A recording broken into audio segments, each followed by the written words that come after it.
কি যে ভাল লাগতেছে না, খুবই ভাল লাগতেছে।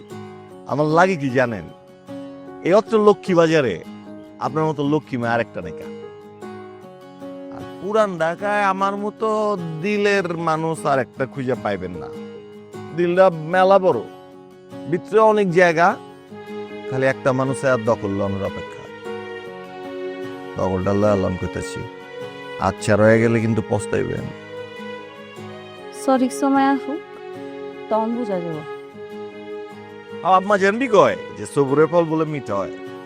আমার লাগে পুরো ইসলামপুরের কাঁচাগোল্লার মতো হইবো। মুখে দিমু আর একদম গইলা যাব, আস্তে আস্তে রসে রসে খামু। আপনি অনেক নির্লজ্জ আছেন, বেহায়া বেসরম, কিচ্ছু মুখে আটকায় না। আর কি করতেছেন, আমি যে আপনার লেগে বেহা হইলাম এটা দেখলেন না, খালি বেহা কয়ে যাইতেছেন গা, এটা কোনো কথা? আর একটু থাকেন না, ভাল লাগতো। এত ভালো লাগলে আবার রাইতে ঘুমাইবো না? বেহায়া বেসরম বেলাজ। আপনার কি লাগে অহন আমার রাইতে ঘুম আহে? আমি অহন চেয়া থাকি, চেয়া চেয়ে আপনার স্বপ্ন দেখি আমি।